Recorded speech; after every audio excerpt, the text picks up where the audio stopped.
प्यारे विद्यार्थियों, last class में हमने ऊष्मा विकिरण की विधि के स्टीफन के नियम पर आधारित कुछ क्वेश्चन देखे थे। स्टीफन के नियम के आधार पर हमने ऊष्मा हानि की दर निकाली थी और ताप के घटने की दर यानी कि शीतलन का नियम भी निकाला था स्टीफन के लिए। तो हमने उससे कुछ प्रॉब्लम भी देखी थी, आज भी उसकी कुछ प्रॉब्लम देखेंगे, कुछ क्वेश्चन देखेंगे, यानी कि स्टीफन पर बेस्ड कुछ प्रॉब्लम आज और करेंगे विकिरण मेथड में ही। स्टीफन बेस्ड प्रॉब्लम से हमने दो चीजें सीखी थी, एक तो ऊष्मा हानि की दर स्टीफन के नियम से निकाला था, दूसरा शीतलन का नियम स्टीफन के नियम के अकॉर्डिंग, क्योंकि हम स्टीफन के नियम के अकॉर्डिंग ही शीतलन का नियम न्यूटन का भी पढ़ेंगे, बट उसको इसके बाद पढ़ेंगे। लेकिन फिलहाल हम क्या पढ़ रहे थे, शीतलन का नियम किसके अकॉर्डिंग, न्यूटन स्टीफन के लॉ के अकॉर्डिंग। तो प्रति सेकंड ताप कितना घट जाता है, dt by t, that is rate of loss of temperature, this is the rate of temperature, और dq by dt rate of heat loss, rate of heat loss. तो मैं आपको थोड़ा सा शॉर्ट में रिवाइज करा देता हूँ हमने क्या क्या किया था। एक हमने पढ़ा था rate of heat loss RH, dq by dt ऊष्मा हानि की दर, that was sigma E A T की पावर 4 माइनस TS की पावर 4। ये किस पर डिपेंड करता है, क्षेत्रफल पर, ताप पर, E पर, इन पर डिपेंड करता है ना। लेकिन जो रेट ऑफ कूलिंग शीतलन की दर that is dH by dt by t, minus इसलिए लगा सकते हैं क्योंकि ये क्या हो रहा है, घट रहा है ना। अगर मान लीजिएगा कोई वस्तु है जिसका ताप T है और किसी ऐसे वातावरण में रखी है जिसके लिए T ग्रेटर देन TS है, जाहिर सी बात है इसका ताप तो घटेगा, इससे ऊष्मा हानि की दर भी घटेगी। तो आप इसको माइनस लगाना चाहो लगा दो, तो दैट इज बस Q बराबर ms लिखना है यहाँ पर, ms dt। तो dt तो ये रहा, ms नीचे चला जाएगा, तो सिग्मा EA अपॉन ms। तो आपको इतना ध्यान रखना है कि भाई ये जो मेथड है ना, इस मेथड में इसमें रेट ऑफ हीट लॉस ऊष्मा हानि की दर और शीतलन ताप के शीतलन की दर, उनमें सिर्फ अंतर इसका है कि ये क्षेत्रफल पर निर्भर करता है। ये क्षेत्रफल के साथ साथ वस्तु के द्रव्यमान और वस्तु का मटेरियल कैसा है उस पर भी निर्भर करेगा, उसकी स्पेसिफिक हीट विशिष्ट ऊष्मा पर निर्भर करेगा। तो ये इतना ध्यान रखना है। तो जैसे भी हमें सवालों में दिया होगा, जो चीज भी दी होगी सवालों में, उसी के अकॉर्डिंग हम इनके अनुपात, इनकी वैल्यू को निकाल सकते हैं। ओके, जैसे मैंने आपको कई एग्जाम्पल लिए भी थे, तो आपको तो ये ध्यान रखना है कि भाई अगर हम RH की बात करें तो RH किसके प्रोपोर्शनल है, सिग्मा E ये सबके इनके। तो जो भी चीज कांस्टेंट है उसको हटा देंगे, जो कांस्टेंट नहीं है उनको अनुपात की फॉर्म में लिख सकते हैं। अगर अनुपात पूछा हुआ है तो ये दो फॉर्मूले पर बेस चल रहे थे, ठीक है। एक बार फिर बता दूं, ये ऊष्मा हानि की दर और ये शीतलन की दर, ताप के प्रति सेकंड कम होने की दर। ओके, जिसे हमने RC नाम दिया, जिसे हमने RH नाम दे दिया। तो कुछ प्रॉब्लम हमने देख ली थी, कुछ प्रॉब्लम और देखते हैं। जैसे अगर मैं आपसे क्वेश्चन बोलूं कि भाई कौन सा ऑप्शन सही है, अगर एक तो गोला ये है, एक गोला ये है, ये भी कैसा है, ठोस गोला है, ये भी कैसा है, ठोस गोला है। इसकी रेडियस R1, इसकी रेडियस V, इसकी रेडियस R1, इसकी रेडियस R2। दोनों का पदार्थ समान है, घनत्व समान, विशिष्ट ऊष्मा दोनों की समान, ठीक, दोनों की विशिष्ट ऊष्मा भी समान है। तो आपसे पूछा है कि इनमें से कौन सा ऑप्शन सही है, तो मैं लिख देता हूं RH1 greater than RH2, RH1 less than RH2, RH equal to RH2। तो ये बताना कौन सा ऑप्शन सही है, कोई तो सही होगा ही होगा, ठीक। जबकि दोनों का ताप समान है, दोनों का ताप समान है। अब इन फॉर्मूले देखो क्या है, रेट ऑफ हीट लॉस, दोनों के लिए जो है ब्लैक बॉडी है, मान लो दोनों के लिए E की वैल्यू सेम है, ठीक, जब तक जाना जाए तो ये समान है। तो डेंसिटी समान है, मास स्पेसिफिक हीट विशिष्ट ऊष्मा समान है, त्रिज्या अलग है, मतलब क्षेत्रफल अलग अलग है। तो जाहिर सी बात है आप सीधे सीधे बोल सकते हैं कि आर एच प्रोपोर्शनल टू ताप समान है, जिस सराउंडिंग में रखा वो समान है। तो R H proportional to A, यानी कि R H proportional to 4 pi R square, यानी कि R H proportional to R square. तो ये कह सकते हैं R H 1 greater than R H 2। अगर ध्यान रखें, अगर ये दिया हुआ है R1 ग्रेटर देन R, इसमें R1 ग्रेटर देन R2 दिया हुआ है, तो उस केस में जिसकी रेडियस ज्यादा उसके लिए रेट ऑफ हीट लॉस ज्यादा होगा। ठीक है, रेट ऑफ हीट लॉस ज्यादा होगा। अच्छा, अगर इसी सवाल में आपसे बोला जाए कि भाई रेट ऑफ हीट लॉस की जगह इसमें बताओ RC1 greater than RC2, RC1 less than RC2 या RC1 इक्वल टू RC2, तो इन पे कमेंट करना है आपको कि कौन सा सही होगा। 3 ऑप्शन दिए हुए, ठीक है, 4 पे आता है नन मान लो चौथा ऑप्शन, लेकिन आपको बताना कि कौन सा सही है। तो आरसी का रिलेशन किससे था? आरसी का रिलेशन तो भाई ताप तो समान, ये सब कांस्टेंट हो गया, एरिया अलग अलग, द्रव्यमान अलग अलग, त्रिज्या अलग अलग और स्पेसिफिक हीट समान। तो आप कह सकते हैं कि this is proportional to R area upon mass, ये मास के प्रोपोर्शनल आ गया। और एस भी है, चलो एस तो लेकिन समान है, एस तो समान है, तो आप क्या लिखेंगे RC1 अपॉन RC2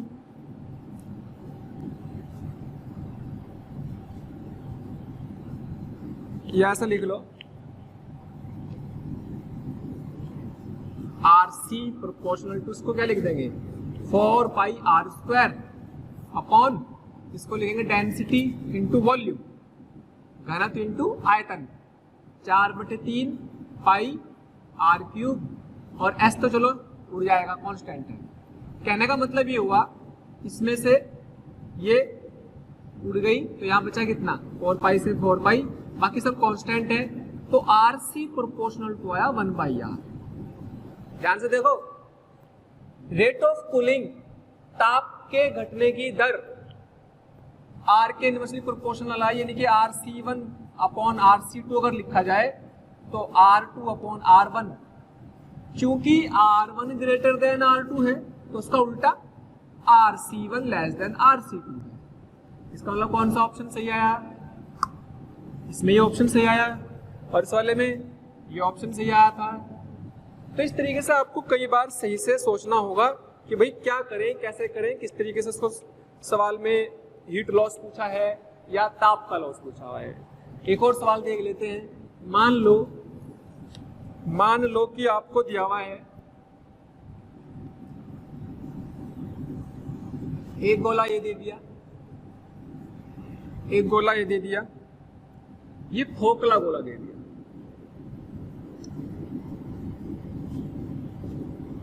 कैसा गोला दिया? खोखला गोला। और ये ठोस और ये खोखला गोला। ठीक है जी। अच्छा चलो जी, इसमें एक खास बात यह है कि भाई इस ठोस गोले की रेडियस r है और इसकी भी रेडियस r है। ठीक है, दोनों समान पदार्थ के बने हुए हैं। समान पदार्थ का मतलब डेंसिटी और s समान है, ये दोनों क्या हो गए? समान हो गए। ठीक है भाई, और दोनों का ताप, इसका भी T है और इसका भी T है। ठीक है, तो वही चीज है आपसे, पहला क्वेश्चन तो यही पूछा है इसमें भी कि भाई RH1 greater than RH2, RH1 less than RH2, RH1 equal to RH2। इस पे भी कमेंट करो। और एक और क्वेश्चन बना देते हैं, RC1 greater than RC2, RC1 less than RC2, RC1 equal to RC2। ये मतलब समझ रहे हैं ना, RH1 RC1। RC मतलब रेट ऑफ कूलिंग, ताप के घटने की दर, शीतलन की दर, और रेट ऑफ हीट लॉस, उष्मा हानि की दर। तो आपको इसमें बताना कि कौन सा ऑप्शन किसके लिए सही है। अगर मैं इसकी बात करूं, अगर इसकी बात करी जाए तो क्या R rate of heat loss proportional to किसके बैठेगा, ताप समान, रेडियस समान, ठीक है, तो क्षेत्रफल समान, और दोनों का पदार्थ का द्रव्यमान समान। इसका मतलब दोनों का क्षेत्रफल समान है ना, एरिया किस प्रोपोर्शनल आता है। तो जब एरिया भी क्या है, कांस्टेंट है, क्यों, क्योंकि दोनों का एरिया कितना आएगा 4πr²। इसका मतलब रेट ऑफ हीट लॉस बराबर रेट ऑफ हीट लॉस 2, पहले की और दूसरे की रेट ऑफ हीट लॉस समान होंगी। भाई इसमें ऑप्शन आएगा इक्वल वाला, क्यों, क्योंकि यहाँ पर A1 बराबर A2 है। और अगर हम क्वेश्चन नंबर इसकी बात करें, इस वाले क्वेश्चन की बात करें, तो इस वाले क्वेश्चन को देखते हैं जी। इस वाले क्वेश्चन में भी एरिया तो समान है, एरिया तो समान है इस वाले का। मान लो इसको क्वेश्चन नंबर 1 दे दिया, इसको क्वेश्चन नंबर 2 दे दिया, तो 1 का तो ये है, तो क्वेश्चन नंबर 2 का आंसर क्या बनेगा, क्वेश्चन नंबर 2 का answer RC proportional to A/MS होता है। क्या ये समान, S भी समान, लेकिन द्रव्यमान दोनों का अलग अलग, क्यों, द्रव्यमान से अलग अलग क्योंकि ये ठोस है और ये खोखला गोला है। तो भाई RC, तो ये तो समान हो गया है ना, प्रोपोर्शनल टू, एरिया क्या हो गया 4πr², और M को लिख देंगे डेंसिटी इनटू वॉल्यूम। वैसे सोच लो, चाहे तो उल्टा समझ लो, क्या निकालो उसमें, ऐसा समझ लो कि RC को हम सिंपल कर देते हैं 1/m। तो जिसका मास ज्यादा उसकी रेट ऑफ कूलिंग, तो मास तो जाहिर सी बात है इसी का ज्यादा होगा। तो RC1/RC2 इक्वल टू M2/M1, और चूंकि M1 ग्रेटर देन M2 है, पहले का द्रव्यमान ज्यादा होगा क्योंकि ये वाला रेडियस समान, लेकिन ये ठोस है और वो खोखला है। तो यहाँ पर क्या बन जाएगा RC1 लेस देन RC2, यानी कि इसका ऑप्शन क्या बना, RC1 लेस देन RC2, इसका ऑप्शन ये बन गया। ओके, तो इस तरीके से आपको न्यूटन इसके शीतलन के नियम और उष्मा हानि की दर पर बेसिक से सवाल आपसे पूछे जा सकते हैं, जिनको आपको इस तरीके से सॉल्व करना है। बहुत छोटे छोटे सवाल बनते हैं, लेकिन सिर्फ ये ध्यान रखना क्या कांस्टेंट है, क्या वेरिएबल है, ठीक है। और प्रॉब्लम देखते हैं, जैसे मान लीजिएगा कई बार क्या होता है, मान लीजिएगा इसमें एक केमिकल है, ये वाटर है और एक ही केमिकल है, इसका क्षेत्रफल भी यही है, इसका क्षेत्रफल भी यही है, ठीक है भाई। और मैं कह रहा हूं कि दोनों के M समान है, M समान है। ये कोई केमिकल है जिसकी स्पेसिफिक हीट, वाटर की तो ये पता ही है कितनी होती है 1, इसकी स्पेसिफिक हीट मान लीजिएगा 0.2 है, ठीक है। कुछ भी केमिकल है जिसकी स्पेसिफिक हीट 2 देगी, तो बताओ रेट ऑफ हीट लॉस का रेशियो क्या होगा, रेट ऑफ हीट लॉस। क्या दोनों का area same, yes, A/A cut जाएगा, 1 आएगा, इसका मतलब RH1 बराबर RH2 या RH1 RH2 का अनुपात 1:1, क्योंकि तो क्षेत्रफल पर डिपेंड करता है, जितना का क्षेत्रफल बढ़ाता है उतनी ज्यादा उष्मा हानि की दर होगी। लेकिन तो इसमें दोनों बराबर है फिलहाल तो, लेकिन अगर हम बात करते हैं कूलिंग की, तो RC प्रोपोर्शनल टू होता है A/MS। ताप दोनों का समान है, ताप दोनों का समान है, ताप समान है तो कोई टेंशन ही नहीं, सराउंडिंग तो सेम होता ही है। चलो जी, अब यहां से देखो RC प्रोपोर्शनल टू 1/S, क्योंकि एरिया समान, द्रव्यमान समान, तो क्या लिखेंगे RC1/RC2 बराबर S2/S1। S2 कितनी, S2 है भाई 0.2 और S1 कितनी 1, ठीक है। तो क्या बन गया RC1 बराबर 0.2 RC, ये आ गया। तो कौन ज्यादा हुआ, या फिर ऐसे लिख सकते हैं RC2, यहाँ से 2/10 1/5, 5R1 भी लिख सकते हैं, 5RC1, एक ही बात है। तो कौन ज्यादा हुआ, तो RC2, भाई सीधी सी बात है ये कम, तो RC2 ज्यादा है। आप कह सकते हो कि RC2 is greater than RC1। जैसे भी सवाल में ऑप्शन हो उसके अकॉर्डिंग उसको मॉडिफाई कर सकते हैं। क्लियर? जैसे आपको दिया हुआ कि सन है क्वेश्चन में, ये क्या है सन, इसकी रेडियस दे दी हमने R, 2000 केल्विन टेम्परेचर है, इसकी रेडियस दे दी R/2 और इसका ताप दे दिया 1000 केल्विन। ठीक है भाई। सराउंड ये आइडल ब्लैक बॉडी होती है, आपको पता है, यानी कि इनके लिए E की वैल्यू 1 आइडल ब्लैक बॉडी होती है, कोई भी सन कोई भी स्टार। तो आपसे पूछा क्या जा रहा है, आपसे ये पूछा जा रहा है कि भाई इन दोनों में रेट ऑफ हीट लॉस का रेशियो RH1/RH2 कितना है, ये पूछा गया है। ठीक है। दोनों की खास ये है कि इनको सेम मटेरियल मान लिया, सेम या एक समान पदार्थ कि मान लो एक समान पदार्थ के बने हुए हैं। ठीक है भाई। तो आपसे RH1 पहला पार्ट ये पूछा, फिर RC1/RC ये भी पूछा हुआ है। ठीक। तो एक समान द्रव्यमान दे दिया, तो पहले इसकी बात करते हैं।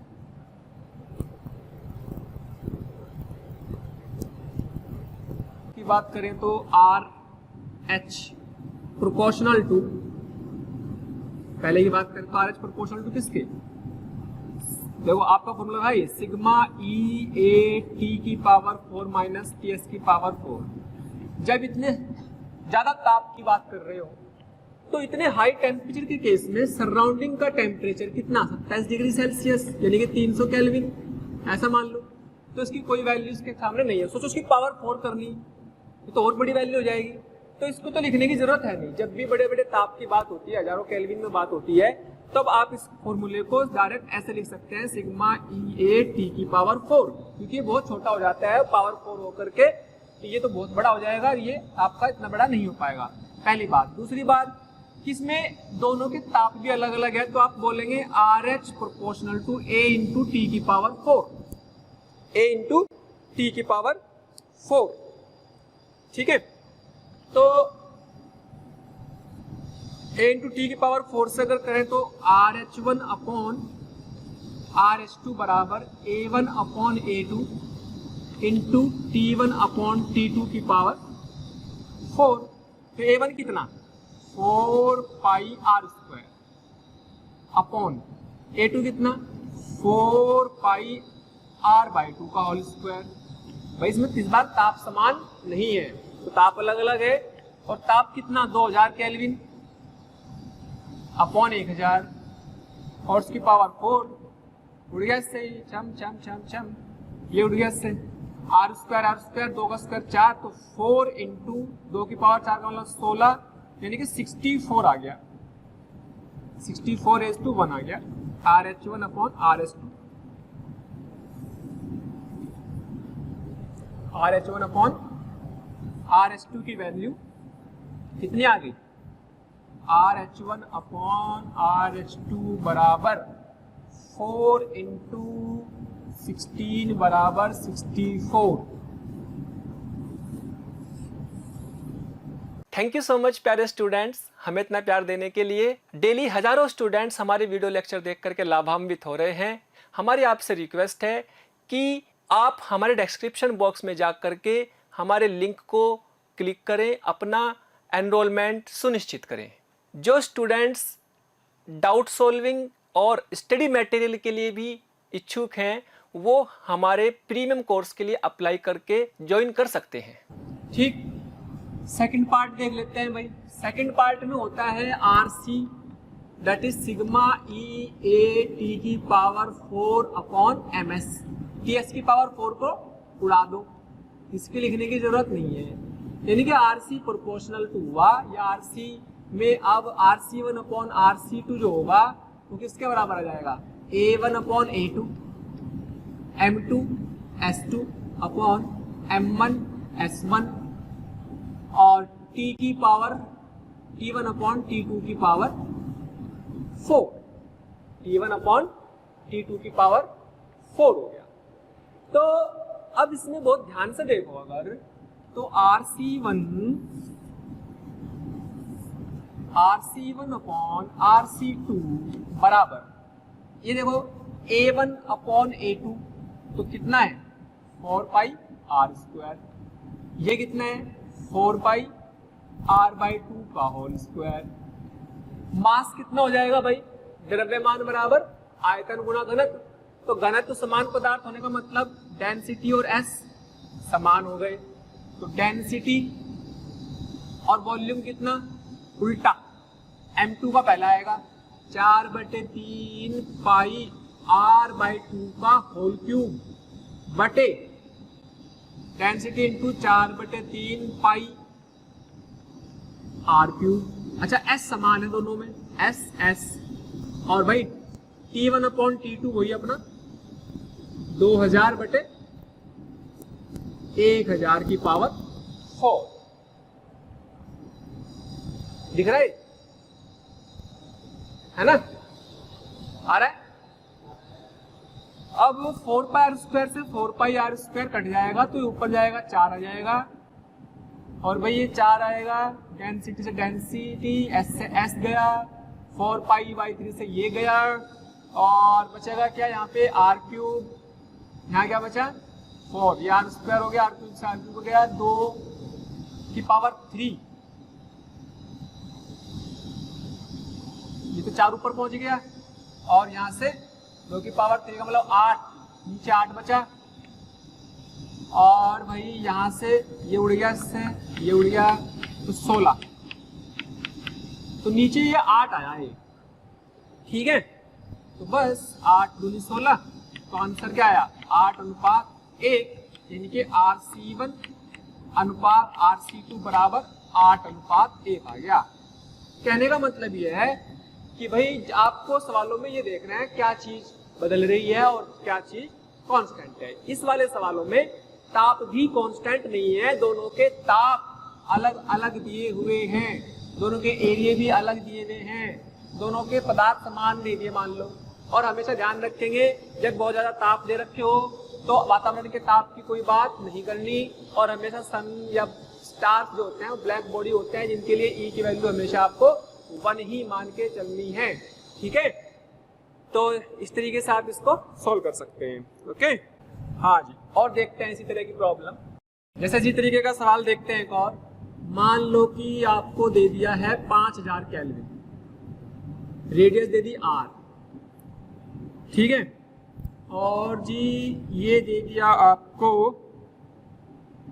500 केल्विन दे दिया, 500 केल्विन दे दिया, और ये दे दिया 400 केल्विन, तो ताप अलग अलग है, इसकी रेडियस भी R दे दी। इन दोनों के मास, द्रव्यमान तथा पदार्थ समान दे दी, दोनों के पदार्थ समान दे दी, ठीक है। तो आपसे क्या बोला, पहला सवाल RH1 अपॉन RH2, दूसरा सवाल है RC1 अपॉन, बार भी ध्यान ये रखेंगे कि भाई क्या RH1 सॉल्यूशन जब करेंगे तो RH प्रोपोर्शनल टू एरिया तो था ही, लेकिन ताप अलग अलग है, तो T की पावर 4, अच्छा सराउंडिंग में दे देता हूँ इस बार 300 केल्विन, लेकिन ये 300 केल्विन और 500 केल्विन बहुत ज्यादा डिफरेंस नहीं है, इसका मतलब ये वाले को आप नेग्लेक्ट नहीं कर सकते, तो TS की पावर 4 माइनस भी लगाना पड़ेगा। तो क्या क्या बदल रहे, ताप बदल रहे, लेकिन एरिया समान है, तो एरिया को बढ़ा सकते हैं यहां से। भाई आपके पास सिग्मा EA ये है, ब्लैक बॉडी मान लीजिएगा, आइडल ब्लैक बॉडी है, ठीक।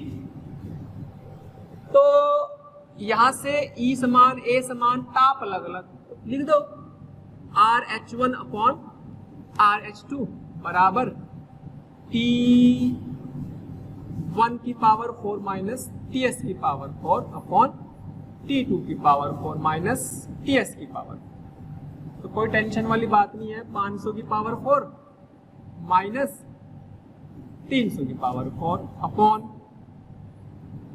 400 की पावर 4 माइनस 300 की पावर 4। तो बताओ भाई कितना आ गया। सॉल्व कर लेंगे इसको, सॉल्व कर लेने पर आ जाएगा ये 625 माइनस 81 अपॉन 0 से तो 0 कट जाएंगे, 100 की पावर 4 ऊपर से, 100 की पावर 4 नीचे से कॉमन लेके उड़ा देंगे उसको, और नीचे से 4 की पावर 4 हो जाएगा आपके पास 256 माइनस 81। सोल्व कर लेंगे, सोल्व कर लेने पर ये आएगा 544 बटे 175। अप्रोक्सीमेटली आप बोल सकते हैं 3.1 मान लो, 3.1 के आसपास। अच्छा आर, ये तो पहला पार्ट हो गया। सेकंड पार्ट में आरसी होता है सिग्मा ई ए अपॉन एम एस टी की पावर 4 माइनस टी एस की पावर। क्या इसमें दोनों के लिए द्रव्यमान समान है? यस। पदार्थ समान है? यस। यानी कि एम एस समान है कि नहीं? लेकिन क्या एरिया समान है? यस। तो ये सारी चीज तो समान हो गई। ये सब क्या बन गया? ये सब कांस्टेंट है। जैसे यहाँ पर ये कांस्टेंट था, यहाँ पे भी कांस्टेंट, यानी कि आरसी भी किसके प्रोपोर्शनल आ गया? टी की पावर 4 के, टी की पावर 4 की। तो यहाँ से जब आरसी निकालोगे तो RC1 अपॉन RC2 का आंसर भी T1 की पावर 4 माइनस TS की पावर 4 बटे T2 की पावर 4 माइनस TS की पावर 4, और वही सेम आ जाएगा 500 की पावर 4 माइनस 300 की पावर 4 बटे 400 की पावर 4 माइनस 300 की पावर 4। और कहने का मतलब ये है कि भाई ये आपका आंसर 3.1 अनुपात 1 लगभग 3.1 मान लो, ठीक, इतना आ जाएगा। तो हमने क्या अंतर देखा कि भाई बहुत ज्यादा ताप हो तब टीएस की कोई वैल्यू नहीं है, उसकी कोई औकात नहीं इसका आगे। तो अगर बहुत जब कम है तो फिर हमें ताप का अंतर भी कंसिडर करना पड़ेगा, सराउंडिंग का भी देखना पड़ेगा, वातावरण का भी देखना पड़ेगा। बड़ी इंपॉर्टेंट चीज है ये, है ना। तो सवालों को देख के, डेटा ओरिएंटेड सवाल होते हैं, डेटा ओरिएंटेड सवालों को देख के ही आपको उसको हैंडल करना है। अगर मैं थोड़ा सा इसमें और मॉडिफिकेशन करता हूँ इसी सवाल में, ध्यान से देखेंगे, अच्छा रिजल्ट आने वाला है, समझ लेंगे। इसी सवाल को ध्यान से देखो, मैं क्या कर रहा हूं, इसमें थोड़ा सा चेंज कर रहा हूं। ये जो इसकी रेडियस आ रही है,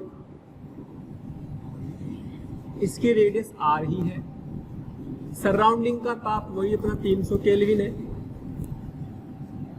इसका ताप 320 केल्विन कर दिया, और भाई इसका ताप हमने 310 केल्विन कर दिया, ठीक। ये ब्लैक बॉडी मान लीजिएगा, आइडियल ब्लैक बॉडी कृष्णिका है, ठीक है भाई। अब फिर मैं कह रहा हूं कि RC1 अपॉन RC2 कैलकुलेट करो, तो वही बात है भाई, एरिया समान, चूंकि रेडियस समान, समान पदार्थ है, समान पदार्थ के बने हुए हैं, तो यानी कि M S समान हो गए, ये समान हो गए। तो क्या लिखेंगे? RC1 अपॉन RC2, भाई एरिया भी समान, मास भी, ये भी, तो बिल्कुल वही लगाएंगे, T1 की पावर 4 माइनस TS की पावर 4, T2 की पावर 4 माइनस TS की पावर 4, क्लियर।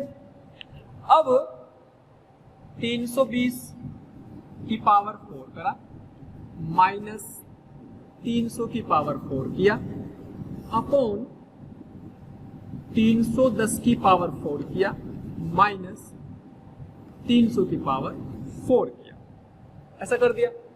अब भाई से सोल्व करेंगे, ये 10 की पावर, यहां से 0 0 तो कॉमन लेके काट देगा, तो ये तो बचेगा 32 की पावर 4 माइनस 30 की पावर 4 अपॉन 31 की पावर 4 30 की पावर। यहां पेज फंस गया क्योंकि यहां कैलकुलेशन थोड़ी सी मुश्किल आ जाती है, इसकी पावर 4 करना आसान काम नहीं है। तो कैलकुलेटर से जब सोल्व किया गया, इसको पूरा का पूरा सोल्व कर लिया हमने, सोल्व कर लेने के बाद ये आंसर लगभग आया है, मान लीजिएगा ये पूरा सोल्व करके 238 576 अपॉन 11351 कुल मिला के अप्रोक्सीमेटली 2.1 के आसपास आया, 2.1 के आसपास आ गया, सॉल्व कर लिया। तो अब हमने सोचा कि यार ये तो कैलकुलेशन बड़ी बेकार हो गई और ऐसे सवाल आएंगे तो और टिपिकल हो जाएंगे। अच्छा डाटा होगा तो हो सकता है सोल्व हो जाएंगे, अच्छा डाटा नहीं होगा तो फिर ये देखा कि यार न्यूटन ने दिमाग लगाया कि भाई अगर मैं पावर 4 के बिना ही सोल्व करूं, माइनस, ये दिमाग किसने लगाया? न्यूटन ने। स्टीफन के नियम में ही कौन दिमाग लगा रहा? न्यूटन। तो न्यूटन ने दिमाग लगाया कि बिना पावर 4 के सोल्व करके भी देखा उसने। तो भाई 320 माइनस 300, 310 माइनस 300, ऐसा उसने दिमाग लगाया, लेकिन उसका कैलकुलेशन के साथ लगाया। ये नहीं है किसी अपना आप ही जादू कर दिया कुछ भी, पूरी कैलकुलेशन की बाकायदा उसने प्रूफ किया कि हाँ ऐसा अगर कर दे पावर 4 के बिना भी सोल्व करे तो भी आंसर में कभी कभी फर्क नहीं पड़ेगा, लेकिन कभी कभी कब? जबकि वातावरण और वस्तु के ताप का अंतर बहुत ज्यादा ना हो, 20, 30, 35 तक अंतर हो। तो ये कितना होगा, कितना आ गया 20/10, तो ये कितना आ गया 2 आ गया, अप्रोक्सीमेट तो आया भी। तो देखो अभी लगभग 2 पॉइंट समथिंग आ रहा था और ये भी 2 आ गया, क्योंकि यहाँ तो मैंने अप्रोक्सीमेशन किया ना, यहाँ पे क्या किया? अप्रोक्सीमेशन किया। अप्रोक्सीमेशन मतलब लगभग वैल्यू, लगभग मान निकाला और लगभग मान देखा कि यार ये सब समान आ रहे, लेकिन ऐसा हम यहां नहीं कर सकते, यहां मत उड़ा देना, क्योंकि यहां जब उड़ाया गया इसको तो ये बराबर नहीं आए। जब यहाँ पे इनको चेंज किया तो ये 3.1 आ रहा था ना, अगर बिना पावर 4 के करोगे से सोल्व तो ये आंसर इससे बहुत अलग आएगा। तो ये देखा कि यार ऐसा कब कर सकते हैं, फिर पावर 4 को कब उड़ा सकते हैं। तो ये देखा गया कि जब सराउंडिंग वातावरण के ताप और वस्तु के ताप T में बहुत ज्यादा अंतर नहीं होता, अगर T माइनस TS यानी कि डेल्टा T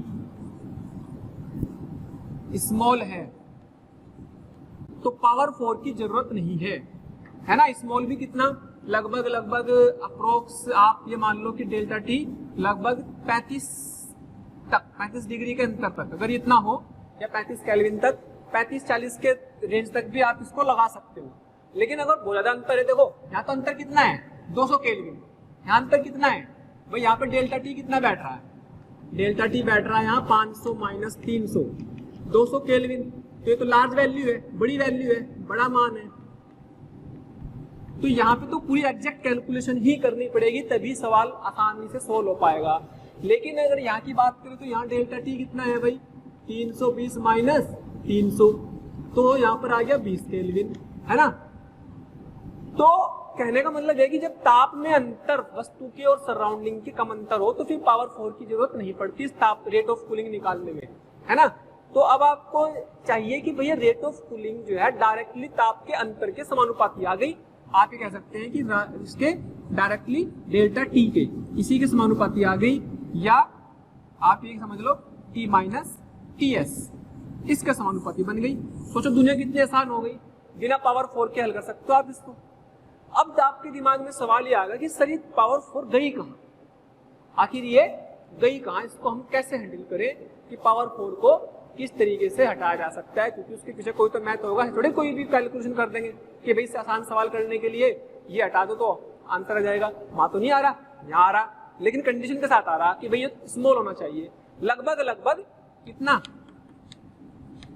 35-40 से नीचे ही होना चाहिए ये अंतर।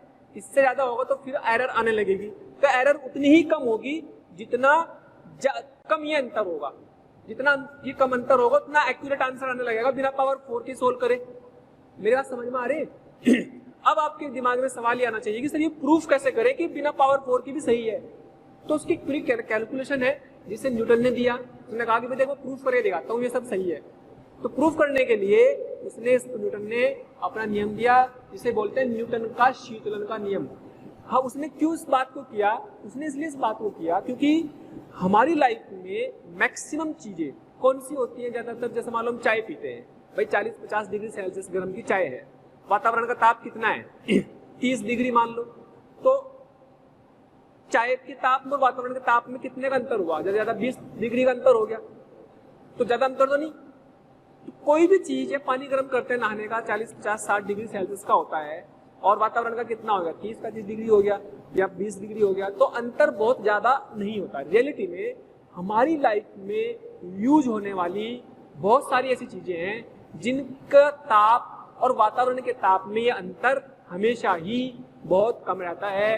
30, 40, 20, 5, 10 डिग्री, 2 डिग्री, 5 डिग्री, इतना अंतर तक रह सकता है, क्योंकि हम जनरल लाइफ में जिन चीजों को खाते हैं, पीते हैं, यूज करते हैं, उनके साथ वातावरण का जो अंतर है वो बहुत कम है। हमारे पास कोई वस्तु ऐसी थोड़ी होती है कि 4000 केल्विन की ले ली या 5000 केल्विन की ले ली या 500 केल्विन की, बहुत कम होती है। तो हमने ऐसी वस्तुओं की बात करते हैं जो हमारी जनरल लाइफ में यूज होती है, तो उसका मतलब जनरल लाइफ में चीज होंगी यूज, तो फिर हमें पावर 4 को यूज करने की जरूरत नहीं है। फिर हम कम ताप का अंतर होने के कारण बिना पावर 4 के भी रेट ऑफ कूलिंग निकाल सकते हैं कि कोई वस्तु प्रति सेकंड कितना टेम्परेचर डिक्रीज कर रही है। उससे पता लग जाएगा कि कितनी जल्दी कोई चीज ठंडी हो रही है, कितनी जल्दी कोई चीज गर्म हो रही है। तो यानी कि नया टॉपिक अगला क्या होगा? न्यूटन का शीतलन का नियम। तो बात करते हैं कि न्यूटन का शीतलन का नियम कैसे यूज किया जाए। न्यूटन्स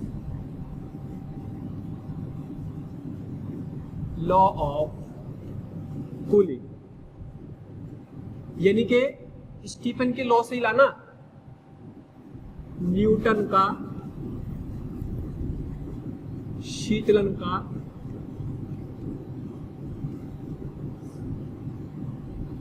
नियम,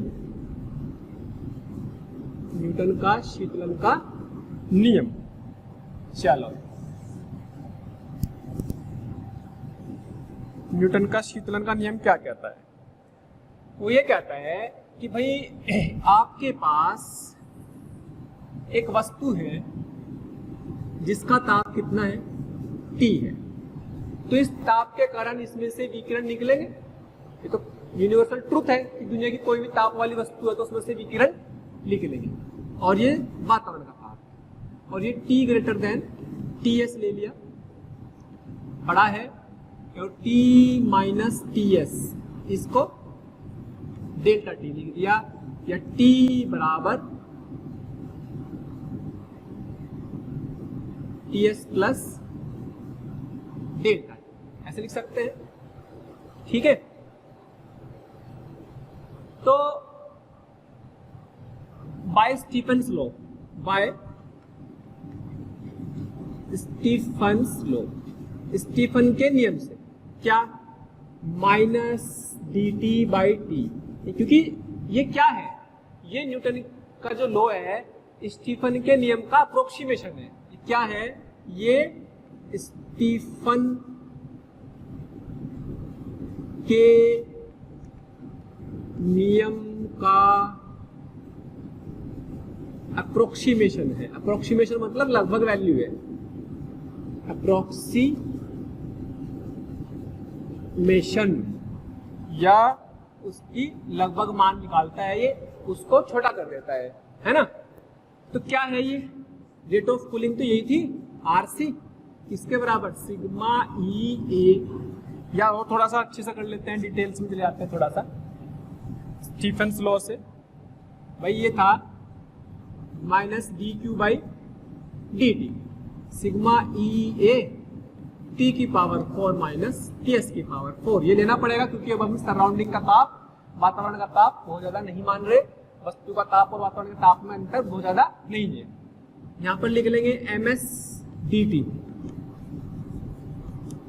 सिग्मा E A T की पावर 4 माइनस TS की पावर 4। तो माइनस के DT बाई T, इसी को हम नाम देते थे रेट ऑफ कूलिंग, शीतलन की दर, बराबर sigma E A upon MS T की पावर 4 माइनस TS की पावर 4। अच्छा जी, तो माइनस DT बाई T बराबर sigma E A upon MS। अगर बहुत ध्यान से देखें तो T की वैल्यू क्या है? टीएस प्लस डेल्टा टी इसकी पावर 4 है माइनस टीएस की पावर 4 सिग्मा ई ए अपॉन एम एस। इसमें से टीएस कॉमन ले लो, उसकी पावर 4 भी बाहर आएगी, यहां से भी ले लो। लो जी, टीएस की पावर 4, तो यहाँ क्या बचेगा 1 plus delta T upon TS इसकी पावर 4, और यहाँ क्या बचेगा 1 इसकी पावर 4 1। ठीक है, तो क्या बना सिग्मा ई ए टीएस की पावर 4 अपॉन एम एस। अब बहुत ध्यान से देखो, हमने क्या बोला है कि डेल्टा टी टीएस से कम होगा। डेल्टा टी अगर टीएस से वातावरण के ताप से बहुत ज्यादा अंतर नहीं है, अगर इसके ताप में बहुत ज्यादा अंतर नहीं है। प्यारे बच्चों, हमें रोज कमेंट्स के माध्यम से ये रिक्वेस्ट आ रही है कि सर हमें इस टॉपिक के वीडियो लेक्चर प्रोवाइड करें या इस टॉपिक के वीडियो को समझाएं। तो मेरी आपसे रिक्वेस्ट है कि आप हमारे चैनल पर जाकर के सब्सक्राइब करें और बेल आइकन को हिट करें, ताकि जो भी वीडियो लेक्चर हमने डाले हुए हैं उसके नोटिफिकेशन आपसे मिस ना हो। मैं ऐसा इसलिए कह रहा हूं क्योंकि हमने ज़्यादातर वीडियो लेक्चर को ऑलरेडी अपने चैनल पर डाला हुआ है, तो जिस लेक्चर की आप डिमांड कर रहे हैं वो लेक्चर आपको पॉसिबली वहां पर मिल जाएंगे। अगर इसका ताप में बहुत ज्यादा अंतर नहीं है तो आपको बाइनोमियल थ्योरम आती है कि भाई अगर 1 प्लस एक्स की पावर n है और x की वैल्यू बहुत छोटी है, 1 से छोटी है, तो आप लिख सकते हैं 1 प्लस एन एक्स, ये लिख सकते हो लगभग। तो यहाँ पर भी अगर ये छोटा हो और ये बड़ा हो, मतलब ये अंतर बहुत छोटा हो, कितना अंतर हो सकता है, ये ज्यादा से ज्यादा आप इसको लगभग, क्योंकि ये कोई पूरा फिक्स नहीं है, लगभग इसकी वैल्यू का अंतर हो सकता है 30 डिग्री तक, मान लो 35 तक, हद से हद बस अप्रोक्स 40 तक, इससे नीचे ही नीचे रखना है। जितना कम अंतर होगा उतनी छोटी वैल्यू आएगी और उतना अच्छा बाइनोमियल अप्रोक्सीमेशन लगा सकते हैं। बाइनोमियल थ्योरम कहलाती है ना, इसको क्या बोलते हैं, बाइनोमियल थ्योरम, है ना। द्विपद पर में पढ़ी होगी आपने, द्विपद पर में कई जगह यूज होगी फिजिक्स में, इसलिए याद रखेंगे। तो भाई ये छोटा अगर है और ये ज्यादा है तो इससे डिवाइड करके 1 से कम आएगी नहीं वैल्यू, तो ये 1 से कम आएगी तो मैं 4 को यहाँ मल्टीप्लाई कर सकता हूँ, यस। तो 1 plus 4 delta T upon T S minus 1। वाव, अब अपना काम बहुत आसान हो गया, अपना काम पावर 4 का काम गायब हो गया। तो इसका मतलब ये हुआ कि भाई minus D T upon T rate of cooling की जो बात हो रही थी आरसी की, वो हमारे लिए अब क्या बन गई, अब ये वैल्यू बन गई है sigma E A T S की power 4 into 4 delta T upon T S upon M S. ध्यान से देखो तो इसमें से एक पावर यहां से कट जाएगी, बचेगा टी एस की पावर 3 और minus D T upon T rate of cooling, minus इसलिए क्योंकि ताप घट रहा है। तो यहाँ कितना है 4 sigma E A T S की पावर 3 अपॉन एम एस, और डेल्टा टी को क्या लिख सकते हैं, टी माइनस टी एस। तो ये भी क्या है, एक कांस्टेंट है, एक नियतांक कह सकते हैं, मान लीजिएगा k डैश है और इसकी वैल्यू फिक्स नहीं है, यह अलग अलग वस्तु के लिए अलग अलग होगा, है ना। यह अलग अलग वस्तुओं के लिए अलग अलग होगा। क्यों? क्योंकि भाई मास पे भी डिपेंड कर रही है, हर वस्तु का द्रव्यमान अलग है, हर वस्तु की अलग होगी तो उसकी विशिष्ट ऊष्मा भी अलग होगी, तो हर वस्तु के लिए अलग अलग आएगा, है ना। ये कोई फिक्स नहीं है, ऐसा नहीं है कि सिग्मा है, सिग्मा तो दुनिया की सारी वस्तु के लिए बराबर है, लेकिन एम एस आ गया तो इसका मतलब अब ये नियतांक को क्षेत्रफल पर भी निर्भर करेगा, क्षेत्रफल पर भी निर्भर कर रहा है, द्रव्यमान पर भी, वस्तु के पदार्थ पर भी, वातावरण के ताप पर भी, और भाई इन सब चीजों पर निर्भर करता है। तो इसको मैंने फिलहाल के डैश लिख लिया। अब यानी कि आर सी जो था, R C equal to K dash, into T minus T S. तो यानी कि अब मैं लिख सकता हूँ RC1 अपॉन RC2 बराबर T1 minus T S upon T2 minus T S.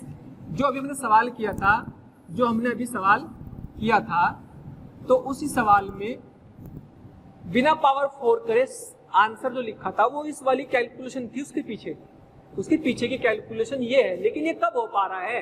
ये केवल और केवल तब हो पा रहा है भाई जब डेल्टा टी स्मॉल हो, है ना, जब डेल्टा टी स्मॉल हो।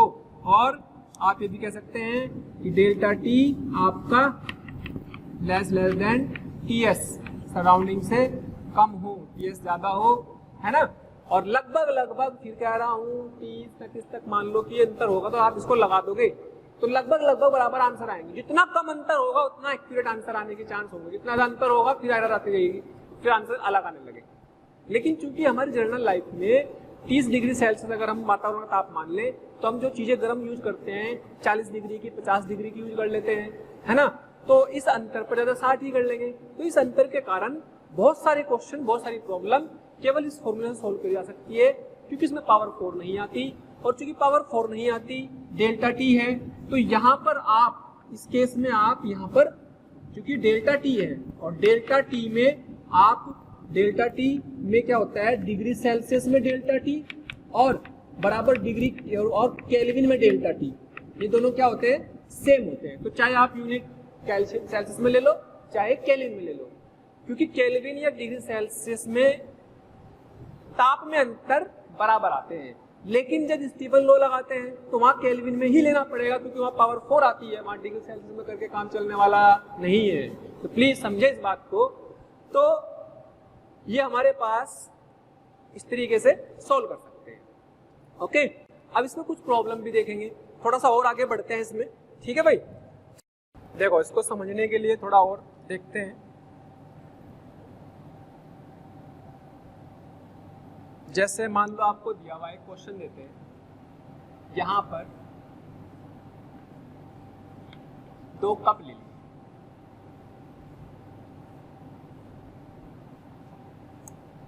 यहां से विकिरित हो रही कौन, चाय है, ठीक है भाई।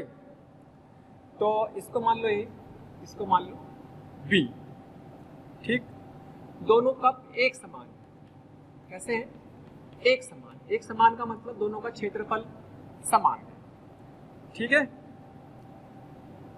आपसे पूछा है कौन से कप से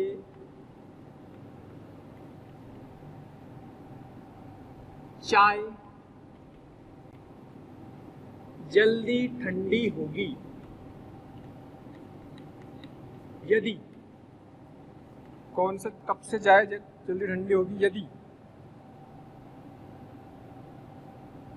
प्रारंभ में A में ताप के घटने की दर,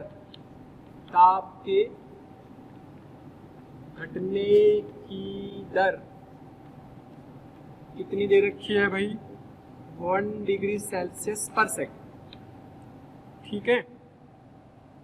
तथा B में ताप के घटने की दर भी ज्ञात करो। बड़ा सिंपल सवाल, बहुत ही सिंपल, ठीक है। तो हमने अभी पढ़ा भाई RC है ना, dT/T RC K dash T minus TS। वातावरण का ताप दे दिया 30 डिग्री सेल्सियस और इसमें जो चाय है वो 70 डिग्री सेल्सियस है, इसमें जो चाय है वो 50 डिग्री सेल्सियस है। तो पहले तो एक चीज बताओ, देख के भी कॉमन सेंस से आप हिसाब लगा सकते हो कि कौन सी चाय जल्दी ठंडी होगी। इसमें 70 माइनस 30 का अंतर है ना, 70 माइनस 30 तो ज्यादा आएगा ये रेट ऑफ कूलिंग, और इसमें 50 माइनस 30 का अंतर, ये कम आएगा। इसका मतलब जितना ज्यादा ताप होगा वो चीज उतनी जल्दी ठंडा होना चाहिए। तो शुरू में ताप ज्यादा होने के कारण ताप के घटने की दर बहुत ज्यादा होती है, समझे। शुरू में ताप ज्यादा होने के कारण ताप तेजी से घटेगा, लेकिन जैसे जैसे ताप घटता जाएगा तो उनका अंतर कम होता जाएगा, तो ताप के घटने की दर और कम होती चली जाएगी। यानी कि जैसे जैसे ताप का अंतर कम हो जाएगा उसके ठंडे होने में और ज्यादा समय लगेगा। शुरू में समय कम लगेगा अगर ताप ज्यादा है, क्यों? क्योंकि अंतर ज्यादा होगा तो रेट भी ज्यादा होगी, अंतर कम होगा तो इसका घटने का दर कम हो जाएगा, यानी कि समय ज्यादा लगने लगेगा। कॉमन सेंस की बात आप इस फॉर्मूले से समझ सकते हैं। और आप कह सकते हैं डायरेक्टली यहाँ पर कि भाई आपके पास रेट ऑफ कूलिंग, कह सकते हैं rate of cooling proportional to किसके है? डेल्टा टी के। तो किसके लिए डेल्टा टी ज्यादा है? देखो ना, 170 माइनस 30 है पहले के लिए, तो ए के लिए तो है ना, और ए के लिए मान लो, और बी के लिए 50 माइनस 30, तो किसकी ज्यादा होगी? आर ए ग्रेटर देन, तो तेजी से ठंडे होने की जो दर होगी वो इसकी आ जाएगी। क्लियर? इतनी बात समझ में आ गई होगी। तो उसमें कहीं पावर 4 लगाने की जरूरत नहीं है। कारण क्या है? सवाल पहले जैसा ही है। कारण यह है कि भाई हमारा जो उसका अंतर है वो बहुत ज्यादा अंतर नहीं है, ये ज्यादा अंतर नहीं है, तो इसलिए हम इसमें न्यूटन के नियम से भी सोच सकते हैं। ये स्टीफन के नियम का एक अप्रोक्सीमेट लगभग मान है, ठीक है। लेकिन दूसरा पार्ट ये रहा, पहला पार्ट ये रहा, तो पहला पार्ट तो हमने कर दिया। दूसरा पार्ट देखो भाई, दूसरे पार्ट में B के घटने की दर बताओ जबकि A के घटने की दर ये है, तो भाई RC A upon RC B, तो K डैश, तो TA minus TS, TB minus TS, तो 50 70 माइनस 30। तो चीजों को आसान बनाने के लिए इस कंसेप्ट को लाया गया। और RC कितना दे रखा भाई? 1, और RCB पूछा हुआ है, तो 70 माइनस 30 40, 50 माइनस 20 30, ये आ गया, ये लो जी, तो ये आ गया RCB equal to 0.5 degree Celsius per second. यानी कि इसके ताप में 1 सेकंड में 0.5 डिग्री की कमी हो रही, इसके ताप में 1 सेकंड में 1 डिग्री कमी हो रही, तो ये ज़्यादा ठंडा हो रहा ना। इसी हिसाब से आप कह सकते हैं कि चीज़ें शुरू में तेज़ी ठंडी होती है, फिर उनके ठंडे होने का दर कम हो जाता है, ठीक है।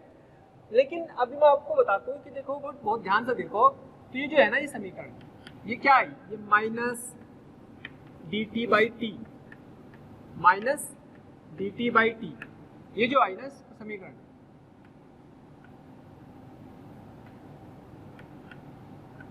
इस समीकरण में यह अवकलन की समीकरण, तो खाली t का मान निकालना, अगर अवकलन के समीकरण को हल करके निकाले तो यानी कि इसको और भी सोल्व कर सकते हैं, और सोल्व करके पूरा t का आंसर निकाल सकते हैं कि समय में टेम्परेचर कितना हो रहा होगा। तो ताप का समय के साथ साथ फलन निकल जाएगा, और अगर वो फलन निकल जाएगा तो हमारे लिए और आसान हो जाएगी, ताकि हम बता सकते हैं कि किस अक्षण किस समय कितना ताप उसका हो गया है घटते घटते। तो यानी कि अब हम क्या करने वाले, अब हम न्यूटन की इस समीकरण का और हल देखने वाले हैं, ठीक है। ये समझ आ गया होगा। तो न्यूटन की उस समीकरण को हल करते हैं। तो क्या कर रहे हैं भाई, न्यूटन की शीतलन की समीकरण, शीतलन की समीकरण का हल, न्यूटन की शीतलन की समीकरण का हल। क्या हल होगा ये देखो भाई, ये है आपके पास, ये है minus dt upon T equal to K dash, इसको लिखा हुआ है t माइनस ts। तो t ताप वाली चीजें एक तरफ ले जाओ, तो dt upon T minus T S equal to minus K dash D T. दोनों तरफ का इंटीग्रेशन लगा देंगे, ये कांस्टेंट है। t इक्वल टू 0 पर जब ये वस्तु है, ध्यान से देखेंगे, जब ये वस्तु है तो t इक्वल टू 0 पर ताप कितना है इसका, इनिशियल ताप t, और किसी टाइम t पर ताप निकालना है ना। और t इक्वल टू इन्फिनिटी पे कितना हो जाएगा? अच्छा बताओ फाइनल ताप कितना हो जाएगा? अगर ये ज्यादा है भाई ठंडी होती जाएगी, फाइनली ताप कितना हो जाएगा? फाइनली जो ताप होगा वो तो वातावरण के बराबर आ जाएगा, तो टी एस के बराबर। अब ये चीज हमारी मैथमेटिकली वेरीफाई होनी चाहिए जो हमने लिखी यहाँ पर, है ना। तो जो हमने यहाँ पर लिखी है उसको मैथमेटिकली चेक करते हैं कि क्या हमने जो लिखा हुआ है वो सही है। चलो जी, क्या T बराबर 0 पर उसका ताप कितना है? T इनिशियल, और किसी टाइम T पर उसका ताप T है, इनिशियल की वैल्यू T है कुछ भी, तो ln है ना T इनिशियल, T बराबर 0 पर T कितना है? इनिशियली है, इसको T इनिशियली मान। अब ये अगर ऐसा होता है dt अपॉन टी, तो इसका इंटीग्रेशन आता है ln t। जैसे dt अगर ऐसा होता है dx अपॉन x, इसका इंटीग्रेशन क्या आता है? ln x, ठीक है। लेकिन ऐसी dt अपॉन टी आ जाए तो ln t, लेकिन अगर ऐसा आ जाए dx upon a plus bx, तो क्या करते हो? क्या आता है ln, या ऐसे a plus b x plus x कर दो तो ln a प्लस x ये आ जाएगा। तो यहाँ पर भी ये t x की जगह आ गया, या ऐसा कर लो x माइनस a आ गया, तो क्या ये भी x माइनस a आ जाएगा? यस, बिल्कुल ऐसे ही आपको इसका इंटीग्रेशन करना है ln t minus t s, limit t initial से किसी टाइम t पर बराबर माइनस k, और ये t आ जाएगा ln t minus T S minus of ln t initial minus T S बराबर माइनस के।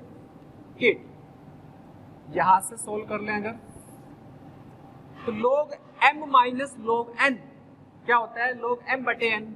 याद रखेंगे ये फॉर्मूले, ये सिंपल फॉर्मूले हैं जो आपको याद रखने हैं कि भाई अगर dx upon x plus a है तो ये होता है ln x प्लस a, और अगर ln m minus ln n है तो ln m बटे n लिख सकते हैं। तो यहाँ पे log m minus log n, तो यानी कि ln t minus T S upon T initial minus T S equal to minus K K dash T, इसको इक्वेशन नंबर 1 मान लो। तो सोचो इसको सोल्व करके जो टाइम का आंसर आया वो भी लॉगरिथम में आया, यानी कि अभी भी हमारे पास इसकी कैलकुलेशन इतनी अच्छी नहीं आ पाई। अगर टाइम किसी टाइम पे टेम्परेचर निकालना हो तो लॉगरिथम की फॉर्म में आया, जो कि बहुत अच्छा नहीं है। और थोड़ी सी प्रॉपर्टी लगा सकते हैं, जैसे आपने पढ़ा होगा ln x बराबर y है अगर, तो आप इसको लिख सकते हैं x इक्वल टू e की पावर y लिख सकते हैं। तो ये ln का मतलब क्या है? यहाँ पर ये x हो गया, ये y, तो उसको लिख सकते हैं t minus T S upon T initial minus T S minus e की power minus K dash T, जिसमें के डैश की वैल्यू क्या है? के डैश याद है क्या था? के डैश आपको 4 sigma E A T S की पावर 3 अपॉन एम एस था। तो यहाँ से t माइनस टी एस बराबर t initial minus T S E की power minus K dash T, और भाई किसी टाइम t पे ताप T S plus T initial minus T S E की power minus K dash T, जिसमें के डैश क्या था? के डैश ये था भाई 4 sigma E A T S की पावर 3 अपॉन एम एस है यार।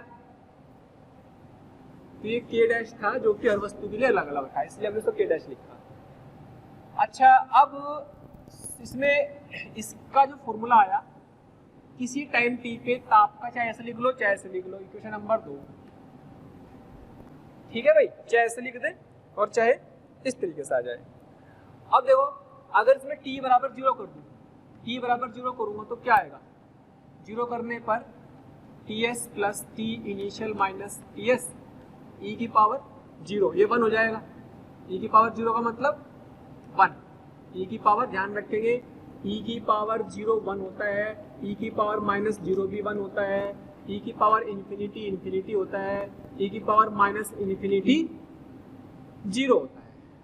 अगर आपको हमारे वीडियो लेक्चर्स पसंद आ रहे हैं तो प्लीज़ लाइक और शेयर करना ना भूलें। इससे आपके साथी, आपके जो ज़रूरतमंद दोस्त और विद्यार्थी हैं उन तक भी ये वीडियो लेक्चर पहुंच जाएंगे ताकि वो भी इससे लाभान्वित हो सकें। और अभी मैं यही कहना चाहूँगा कि आपका इतना प्यार और इतना स्नेह देखकर हमारी मोशन की पूरी टीम बहुत मोटिवेटेड है और आपके इस प्यार के कारण, इस मोटिवेशन से ही हम और अच्छे से अच्छे कंटेंट आपको प्रोवाइड करते रहेंगे। ठीक है, ये चारों चीज़ें याद रखेंगे आप इसमें। तो ये 1 हो गया, 1 हो गया तो t बराबर कितना, T I minus T S, तो आ गया कितना, t इनिशियल आ गया। और भाई किसी टाइम t पर तो ये फॉर्मूला हो गया। और किसी t इक्वल टू इन्फिनिटी की बात करें तो t इक्वल टू इन्फिनिटी पर कितना बैठेगा भाई, T S plus T initial minus T S, E की पावर माइनस इन्फिनिटी, इन्फिनिटी रखेंगे तो माइनस इन्फिनिटी, और ये इन्फिनिटी पर मतलब 0। तो ये पूरा क्या हो गया, तो ये पूरा का पूरा ही क्या बन गया भाई, ये पूरा का पूरा ही 0 से मल्टीप्लाई होकर के 0 हो जाएगा ना। तो t बराबर टी एस के, यानी कि फाइनली ताप किसके बराबर होना, अनंत पे जाकर के, बहुत लंबे समय के बाद ये इसका सराउंडिंग के ताप के साथ। अच्छा, कभी भी ग्राफ पूछ लेता है भाई, ग्राफ भी बना देते हैं साथ ही साथ ताप का और टाइम के बीच में ग्राफ।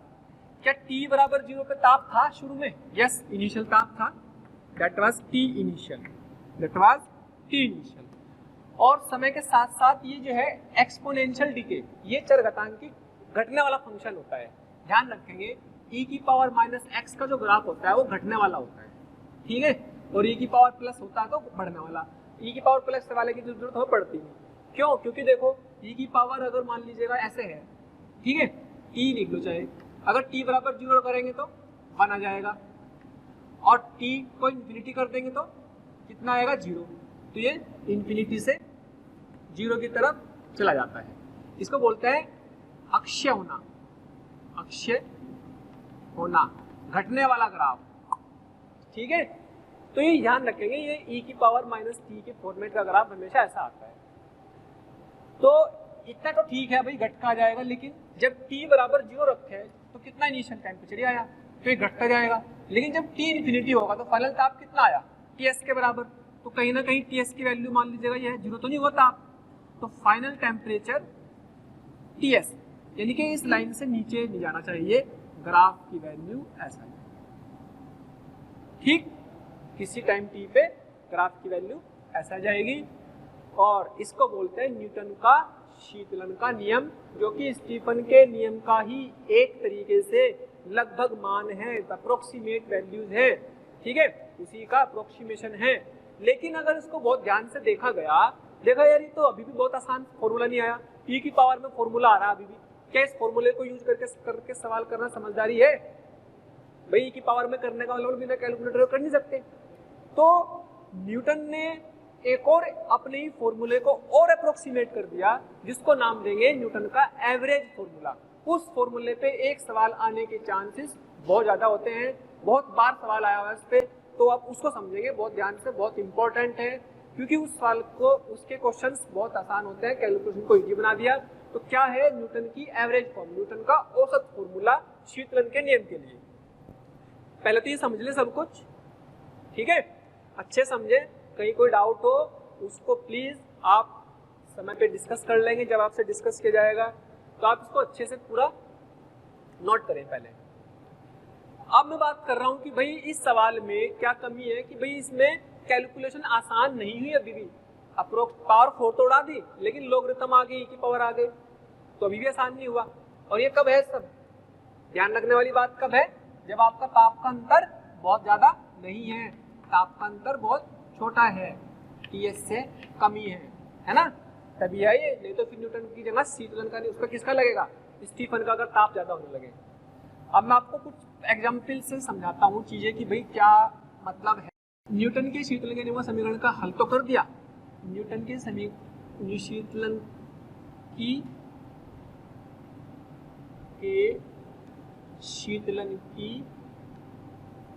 न्यूटन के शीतलन की दर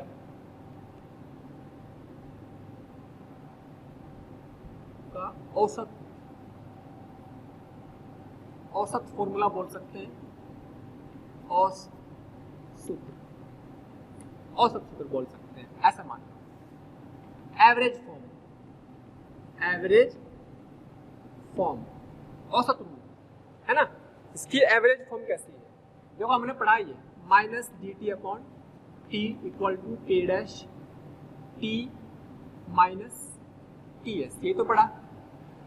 तो ये बोला कि भाई जो ताप है, अगर किसी वस्तु उसका ताप T1 से T2 चेंज हो रहा है, मान लो पहले इनिशियल ताप कितना था, T इनिशियल था, तो उसका ताप चेंज हो रहा है, तो T1 से T2 कुछ भी ताप चेंज हो रहा है, तो किसी टाइम T पे कितना आ गया, T आ गया, है ना, बाहर TS है, बाहर TS है, तो एट T, ये T इक्वल टू 0 पर है, इसी टाइम T पे ही आ गया।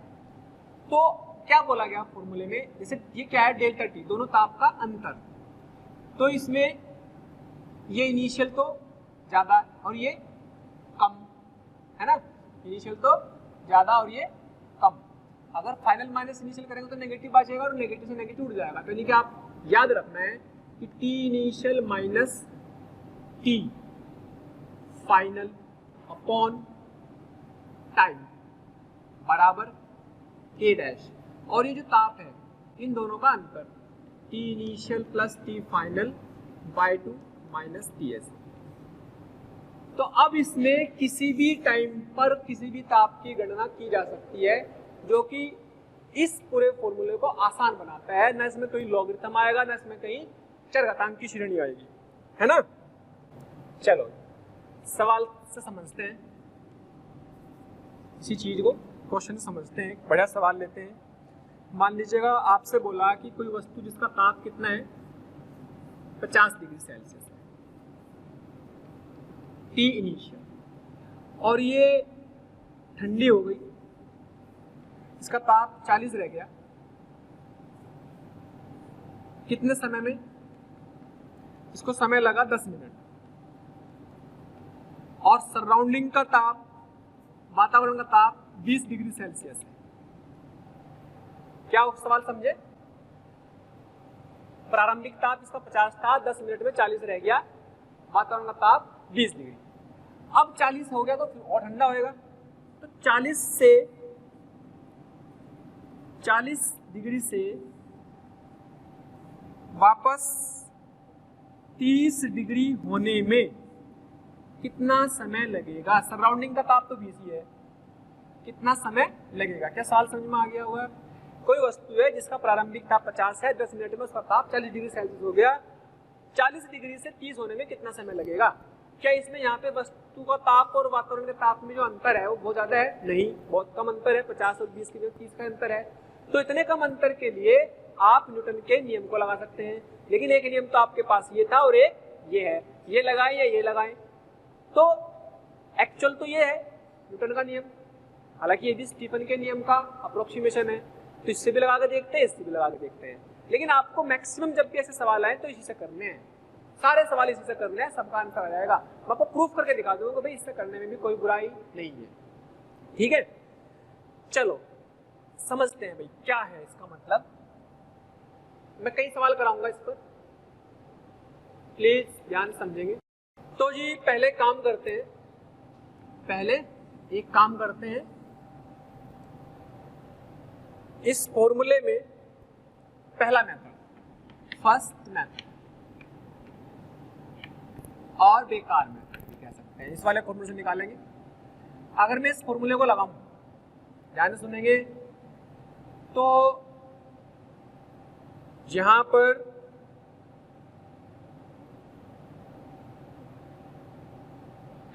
इनिशियल ताप कितना 50 से कितना हो गया 40, और 40 से 30 तक पहुंचने में कितना समय लगेगा, तो यहां रख सकते हैं पहले मेथड में ln कितना शुरू में 50, वातावरण का 20, ठीक है, 40 हो गया, फिर 40 से 30 होने में 40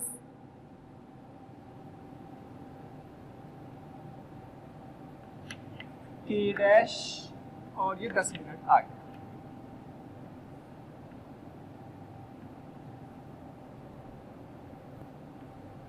-20। समझ में आ गई बात? क्या 50 था 40 हुआ, 50 से 40 हो गया। ठीक है, आप उसको फाइनली भी लिख सकते हैं 50 से 40 होने में ये समीकरण लिख के सकते हैं कि नहीं ऐसे। अब 40 से 30 होना, इसको आप नाम दे देते हैं यहाँ पर 40 से 30 होने में टाइम निकालना। तो क्या लिखेंगे, ln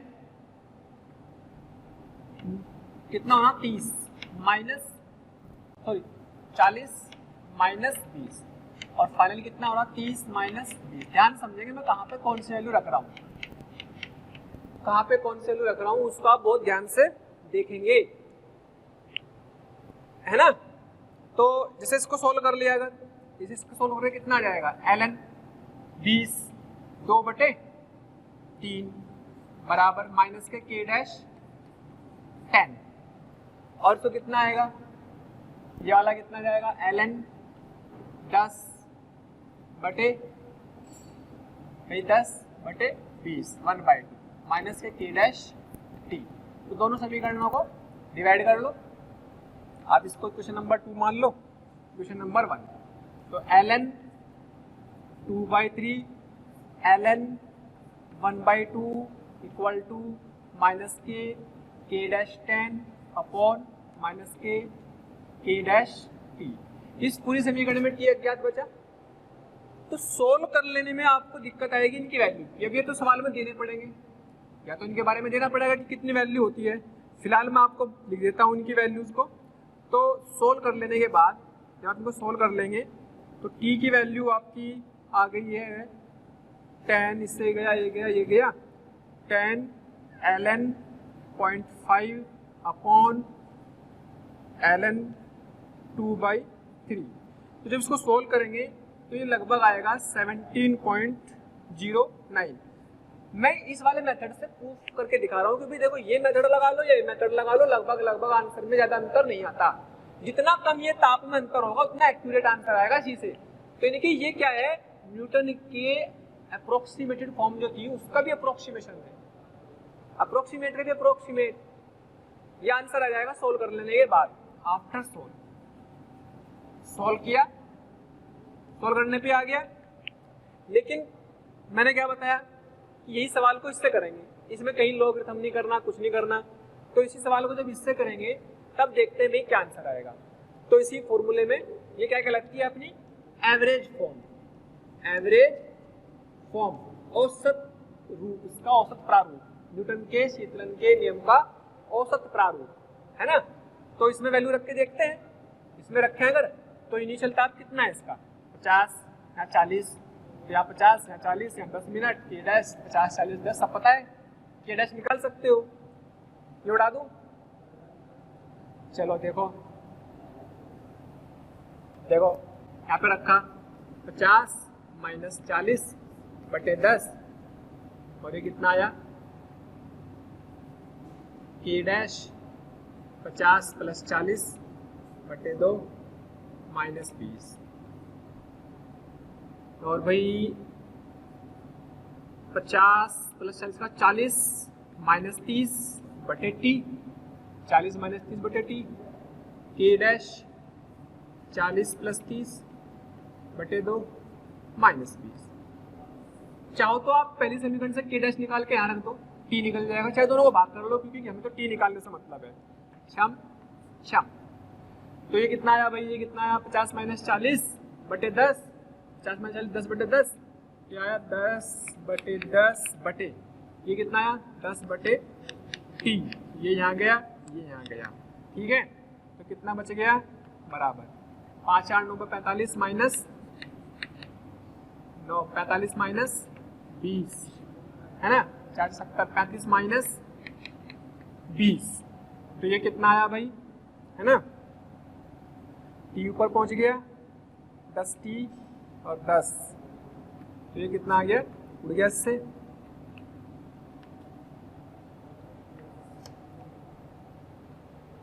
कुछ चीजें मिटा देते हैं, जैसे ये कितना आया 45 माइनस 20 आ गया आपके पास 45 में से 20 जाके 25 और ये 15 और ये आ गया 5 × 25 5 × 15 तो 5/3 तो 5/3 के बाद 5/3 के बाद 10t और ये 100 तो t/10 तो ये कितना आ गया t/10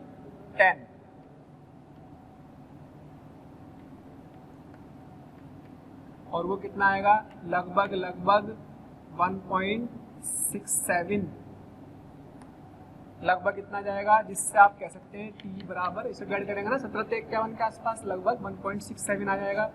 तो ये आ गया 1.67 मतलब 17 मिनट लगभग 17 मिनट। ध्यान से समझेंगे चेस में कई लॉगरिथम लेना एक्सपोनेंशियल लेने की जरूरत पड़ी, बहुत इंपॉर्टेंट है भाई, फिर कह रहा हूँ क्योंकि इस पे सवाल आता ही है। बच्चे को इससे नहीं करना है, इससे करना है। क्यों? क्योंकि वो उसमें कैलकुलेशन में दिक्कत आएगी। तो इसी की अप्रोक्सीमेट फॉर्म है ये। पहले तो स्टीफन के नियम का अप्रोक्सीमेशन किया, न्यूटन का आया, फिर न्यूटन का भी अप्रोक्सीमेट कर लिया। लेकिन ये कब लगाना?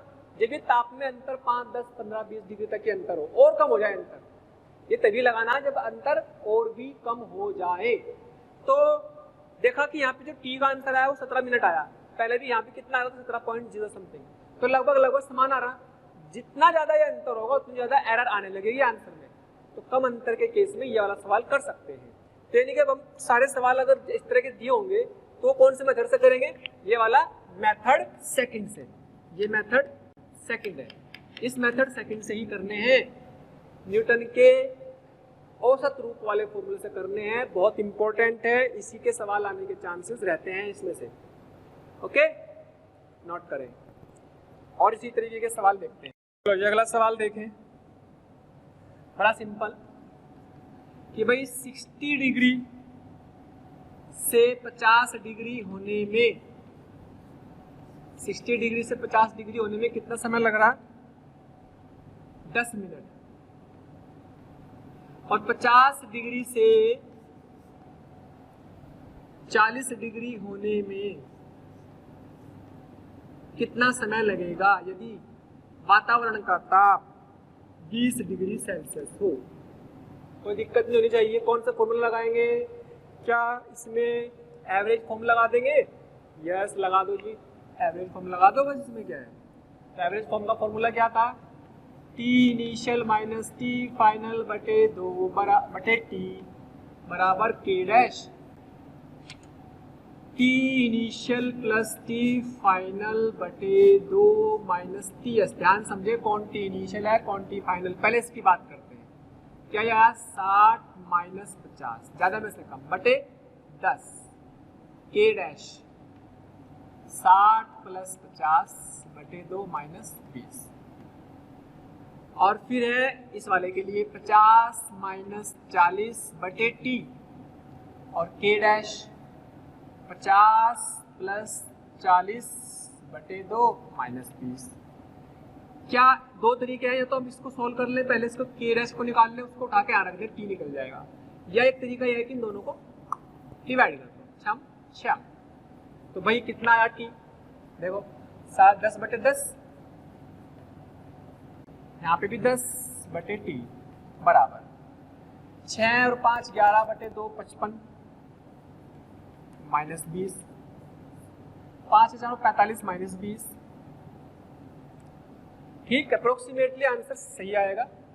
तो ये आएगा टी बटे 10, है ना। इसको यहाँ कर देंगे, इसको यहाँ कर देंगे और भाई आपके पास टी बाई 10 एक 10 कट जाएगा। ठीक है, तो ये आया कितना? 55 माइनस 20 35 और 45 माइनस 20 25। तो कितना आ गया? 5 सत्ते 35, 5 5 25 और 5 दूनी 10। तो कितना आ गया? टी बराबर 14 मिनट। क्या आ गया? तो अगर बहुत ध्यान से देखो, 10 डिग्री कम हुई 10 मिनट में, अगले 10 डिग्री में 14 मिनट लग रहे हैं। यानी कि और धीरे हो गया इसका ठंडा होने का दर, ज्यादा समय लग रहा। जितना कम ताप होता जाएगा उसके ठंडे होने का दर उतना ही कम होता चला जाएगा। ठीक है, तो जैसे एक और सवाल देखते हैं सिंपल बिल्कुल इसी तरीके का। भाई आपके पास मान लीजिएगा 60 से 40 होने में, 60 से 40 होने में टाइम 7 मिनट लगा, तो 40 से